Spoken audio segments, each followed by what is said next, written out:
Joining us to throw more light on the decision of the Monetary Policy Committee meeting to leave the rate unchanged is Mr. Bismack Rawani. He's the CEO of Financial Derivatives. Thank you so much for joining us. Good evening, Millicent. So it seemed like yesterday, March that is, when we sat here and the rates were still left unchanged. What do you make of the meeting today? Okay. 3 things. 1, what happened? 2, why did it happen? And 3, what next and how does it affect you? So let's break it down. What happened was that the Monetary Policy Committee, where, if you take the next slide, were in doubt, right? And when you are in doubt, you have 6 options. You do something, you do nothing, you take more time, you tell the truth, you risk it, or you pedal it out, right? What they chose to do, because of the risks, is that we need more time, take more time, and then they did nothing. Now, what were the concerns that made them take this decision? 4 concerns. The governor made it very clear. 1, global economic uncertainty, possible hike in U.S. interest rates, so like reversal of capital flows. Right. 3, inflationary risks are still there. And 4, renewed currency weakness could emerge.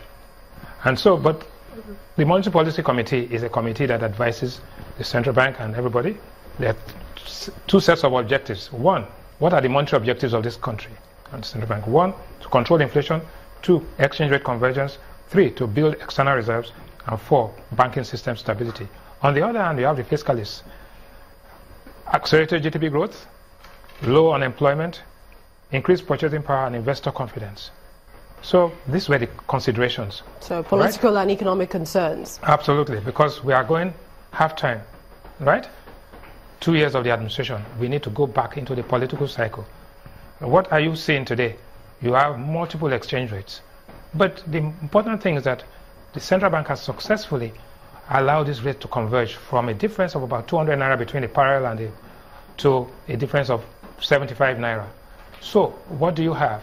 You have a situation where the rates are converging, and you are beginning to see, because of transparency, and increased supply. But how does it affect you, the viewers sitting out there? We've classified this group into 3 categories. 1, the elite. That is the rich and the elite. How has it affected them? Out of the 5 parameters, 2 were down, 1 was flat, and 1 was up. Which is the one that is up? The flight ticket from Lagos to London in January was 613,000 naira. Today it's 421,000 naira. The kilo of chicken was 1,200. In January it's now 1,450. So it went up by 20%. School fees in Corona Primary School, as a proxy, was flat at 460,000 naira. In January it's still the same. Diesel price was 270 naira in January, it's down to 175. What is more important? The price of a fully built up, fully loaded Toyota car was 19 million naira end of last year. It is now 21 million naira. And what's more, only 363 cars were imported into this country as fully built up units, as against 3,335 first quarter last year. 180 million people, only 363 cars. That's for the rich. Exactly. Now let's go to the middle class. That is Millicent and co. Right? The middle class, first thing, out of the 5 parameters, 2 were flat, 2 were negative, and 1 was positive. The positive was that the bag of rice in December was 24,000. It's now 17,500. That's good for you. In any case, you watch your weight. Semolina was 3,100 in January. It's 3,500. Went up 12%. That's fattening as well. So maybe it's time to cut some weight. Bus fare from Lagos to Onitsha was 6,000 in January. It's now 6,500. The direct flight to Abuja, which was 21,000 return last year, is now 45,000 naira return. And Indomie was flat at 60 naira a sachet. So that's the middle class.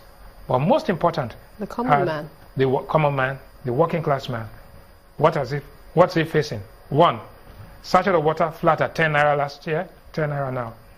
Beans was 200 naira for a little container. It's now 280 naira, 40% higher.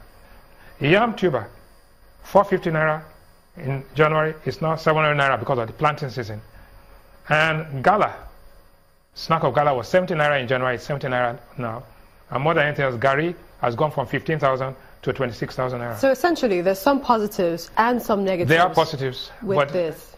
where am I going? Where I'm going is that this is going to be a slow and painful recovery.